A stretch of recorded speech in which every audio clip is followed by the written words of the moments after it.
Hello बच्चों, let's read this question. The question says list the various external and internal factors affecting photosynthesis.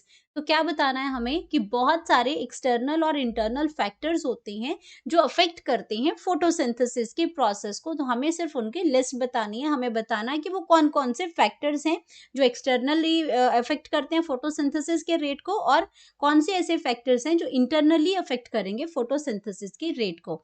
तो आपको पहले बात करते हैं की कॉन्सेप्ट की। की कॉन्सेप्ट की तो की कॉन्सेप्ट इसमें हमारा आ गया फैक्टर्स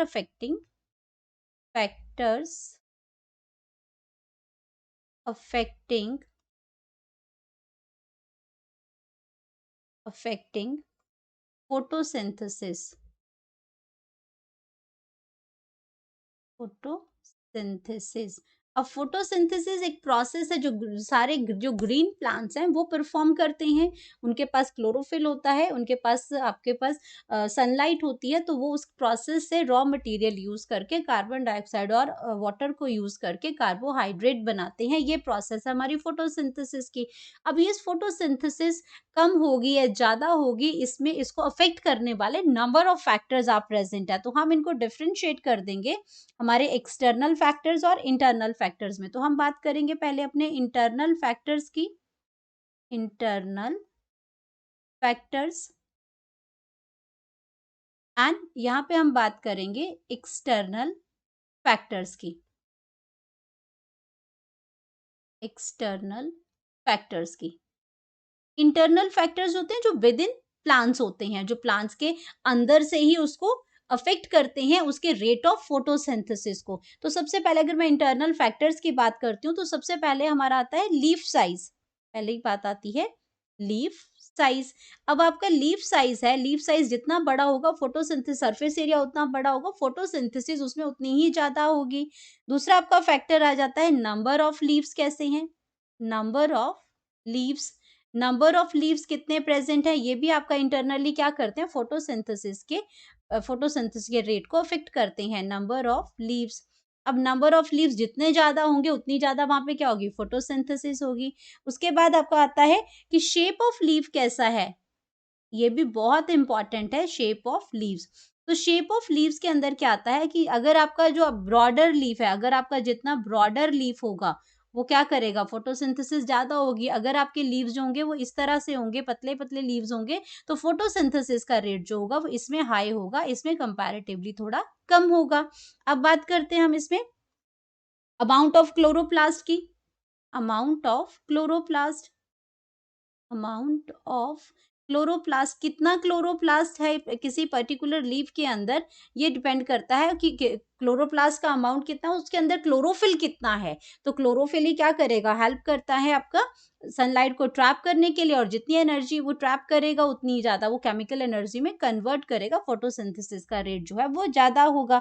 अब हम बात करते हैं मेसोफिल सेल्स की। मेसोफिल सेल्स के अंदर क्लोरोप्लास्ट होता है, तो ये मेसोफिल सेल्स कितनी है, किस तरीके से है मेसोफिल सेल्स लीव्स के अंदर अरेंज्ड है, उससे भी डिपेंड करेगा आपका फोटोसिंथेसिस के रेट का। मेसोफिल सेल का जो काउंट है वो आपका इसमें अफेक्ट करेगा फोटोसिंथेसिस के रेट को। अब हम बात करते हैं इसमें कि क्लोरोफिल कितना है। अब मेसोफिल सेल्स पता चल गया, क्लोरोप्लास्ट पता चल गया, कि अब इसके अंदर क्लोरोफिल कितना अमाउंट में प्रेजेंट है। ये भी क्या है कि इंटरनल फैक्टर आपका आता है जो फोटोसिंथेसिस के रेट को अफेक्ट करता है। अब बात करते हैं जो इंटरनल जो आपकी inter concentration of carbon dioxide कितनी है। आपकी जो आपकी इंटरनल जो कार्बन डाइऑक्साइड है उसको हम कहते हैं internal, internal carbon dioxide concentration कितनी हो रही है। ये भी आपका क्या करता है, ये सारे फैक्टर्स जो हैं जो लीव्स के विद इन है, जो हमारे आउटर एनवायरनमेंट की बात नहीं हो रही है, प्लांट्स के अंदर ही ये फैक्टर्स हैं जो कि इसकी फोटोसिंथेसिस की रेट को अफेक्ट करते हैं। अब बात करते हैं हम एक्सटर्नल फैक्टर्स की यहाँ पे। तो मैं अगर एक्सटर्नल फैक्टर्स पे यहाँ पे बात करती हूँ तो ये आपका क्या आ जाता है एक्सटर्नल फैक्टर में। तो सबसे बात, और एक्सटर्नल फैक्टर सब पहली बात की दिए किसने थे, एक्सटर्नल फैक्टर हमें दिया था ब्लैक्समैन ने। ब्लैक्समैन जो साइंटिस्ट है उन्होंने दिया था, और उन्होंने उनका नाम क्या बताया था, ब्लैक्समैन लिमिटिंग फैक्टर। ब्लैकमैन्स,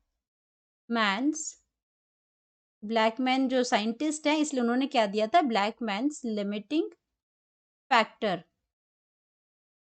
ये ब्लैक पेन्स के लिमिटिंग फैक्टर्स हैं और उन्होंने क्या-क्या दिया था लिमिटिंग फैक्टर के अंदर?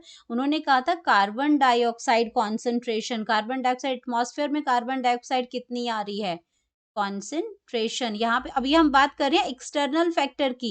बाहर में कार्बन डाइऑक्साइड, ये तो थी इंटरनली जब कार्बन डाइऑक्साइड ट्रैप हुई, अंदर कॉन्सेंट्रेशन कार्बन डाइऑक्साइड का कितना हुआ वो। लेकिन ये बात कर रहे हैं एटमॉस्फेयर में कार्बन डाइऑक्साइड कितनी है, वो कॉन्सेंट्रेशन है। अब उसके बाद है आपका एक्सटर्नल फैक्टर सनलाइट का, कि सनलाइट भाई कितनी है उस दिन उसी के हिसाब से क्या होगी, फोटोसिंथेसिस होगी सनलाइट का। उसके बाद आपका टेम्परेचर कितना है, टेम्परेचर उसमें कि टेम्परेचर कितना ज़्यादा है, कम है, ये आपका इफ़ेक्ट करेगा फ़ोटोसिंथेसिस के रेट को। और बात करते हैं वाटर की। वाटर भी आपका क्या है, एक्सटर्नल फैक्टर है, लेकिन ये आपका क्या करता है, इनडायरेक्टली। ये आपके तो डायरेक्ट इफ़ेक्ट कर देंगे, ये क्या है, इनडायरेक्टली अफ़ेक्ट करेगा रेट ऑफ फ़ोटोसिंथेसिस का। तो ये थे हमारे इंटरनल और एक्सटर्नल फैक्टर्स जो कि अफ़ेक्ट करते हैं फ़ोटोसिंथेसिस के रेट को। Hope you understood it well. Best of luck.